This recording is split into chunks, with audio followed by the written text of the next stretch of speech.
Welcome to my YouTube channel. This is James again, 17, trans and gay, and basically I make YouTube videos about my mental health issues in my life, and basically I'm going to be doing a YouTube video on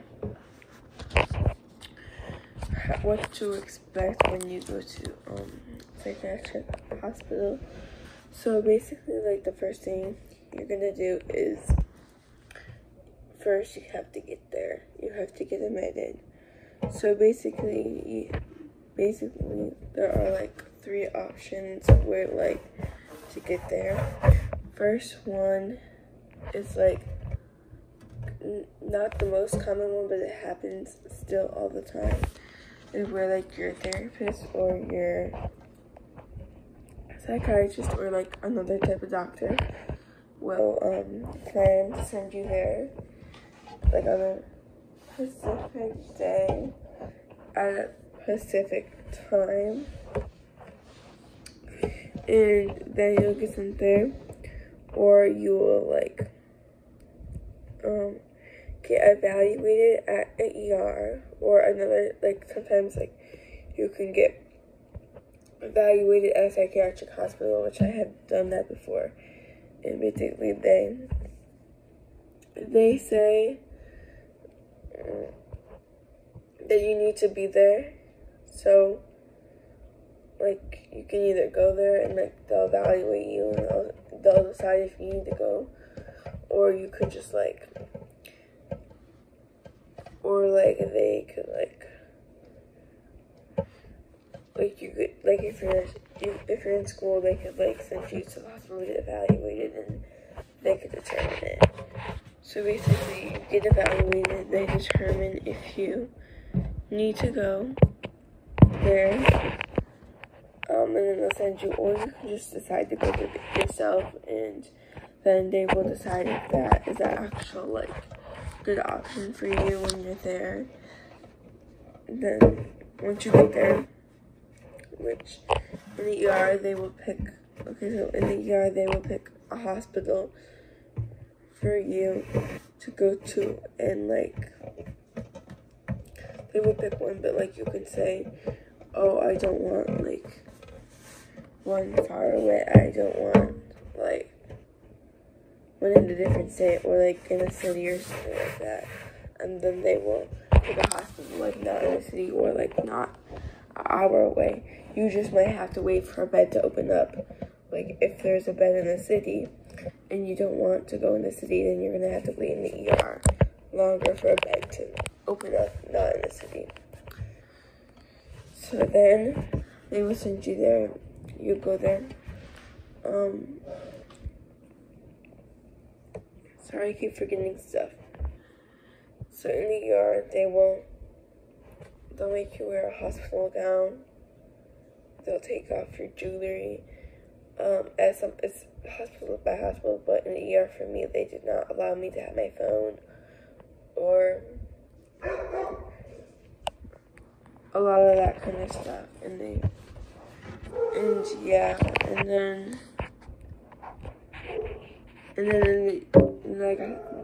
you get to the hospital, after you like leave the ER, you go in an ambulance to the psych hospital. Then when you get to the psych hospital, the first thing they're gonna do is get your blood pressure, get your vitals, urine sample, whatever it's called, and to do certain tests. And then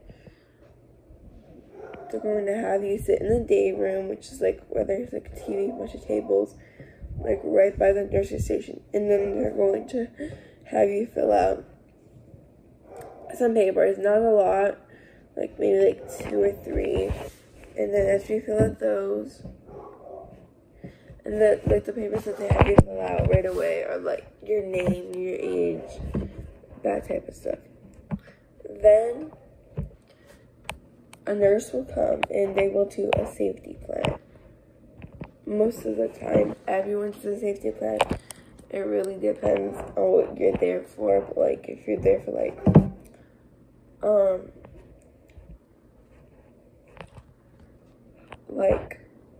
homicidal thoughts, suicidal thoughts, and, like, self-harm, that's, like, you'll definitely have a safety plan. Most of the time, everyone has a safety plan. In case they feel that way at the hospital, they'll know what to do, even if they never felt that way before. Then they'll do, and a staff will help you fill that out, like, with you. Then they'll do a safety check, which is where you go in a room with 2 of the staff. So,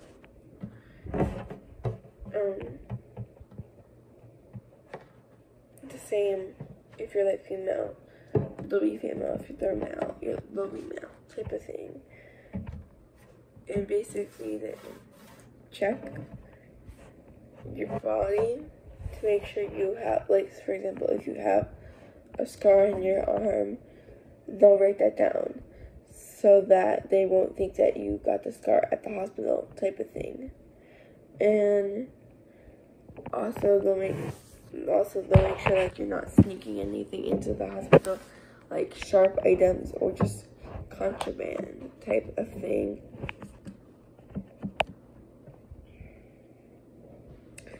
Then you'll meet with a doctor,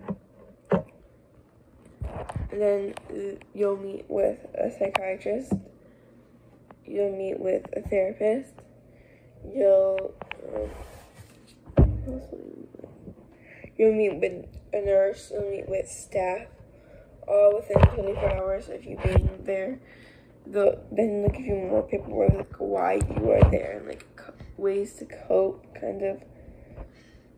They'll give you worksheets, you'll do groups, you'll do family sessions, school meetings,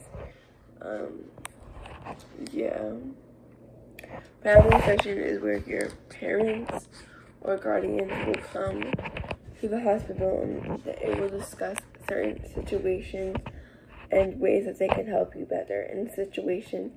School meeting is when they feel that you do not need to be in that program anymore, and if you have had issues before school to get you sent to the program. Like if something happened at school and they determined that you would need to be hospitalized from that, they will set up a meeting with the school and we'll talk about ways the school could help you better so that does not happen again. You also will have individual therapy sessions with your therapist. Not a lot, like maybe 2 once you're there. And typically you're there from 7 days to 2 weeks. Sometimes it can be longer, depending on how you are responding to treatment.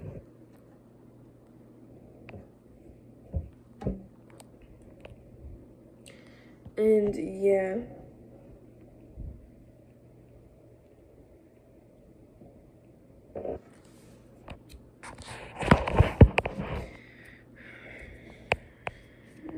But basically, that's pretty much it. Then they're pretty much it. They will give you like STPs, I think they're called, where they'll make you work in the room with your door shut.